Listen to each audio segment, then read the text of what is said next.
SSD ili ti Solid State Drive su odlično rješenje za skladištenje podataka zbog njihove velike brzine čitanja i pisanja, a i nemaju mehaničke delove koji bi se oštetili. Naravno i SSD ima svoje negativne strane, ali to sada nije tema, već uzimamo samo informacije o njihovoj brzini, a njihova brzina doseže i do nekoliko gigabajta u sekundi, što je zaista impresivno. Ali može li brže? Odgovor je da, može.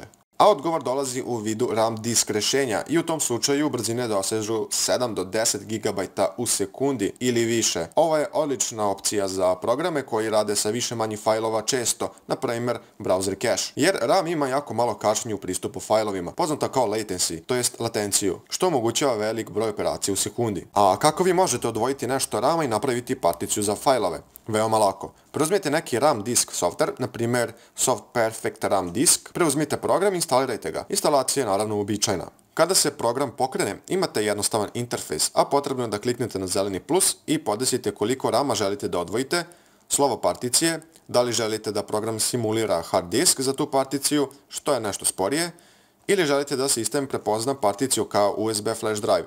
I na kraju možete odabrati file system, a imate ponuđeno RAV, FAT32, FAT i NTFS. Ako odaberete RAV, onda ćete kasnije morati formatirati tu particiju i odabrati opet nešto do ona 3. Nakon toga, RAM će biti rezervisan za tu particiju, a vidjet ćete ako otvorite My Computer. Tu možete smeštati fajlove i programe kojima je bitno da budu brzi, ali problem je što RAM pamti podatke dok ne izgubi napon. Zato kada nestane struje, sve što ste radili se briše ili ako ponovo pokrenete računar sve nestaje. Međutim, postoji rješenje u vidu ISO slika koje ovaj software nudi. Potrebno je da kliknete na Image, Create Image, kliknete na žuti folder da odaberete gde će se ISO slika sačuvati. Ja preporučujem neku sigurnu particiju na hard disku gde vam neće smetati.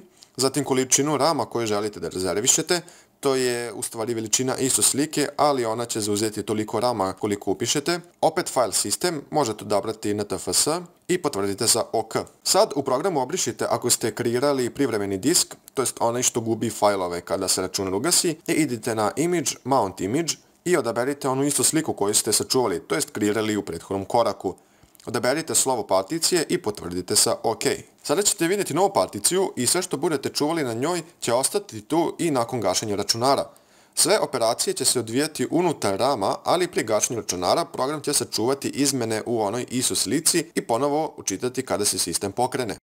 To bi bilo to u ovom tutorijalu, nadam se da vam je bilo sve jasno i da vam je bilo zanimljivo. Ako imate pitanja pišite, a tekstualnu verziju sa slikama imate na blogu. Pozdrav!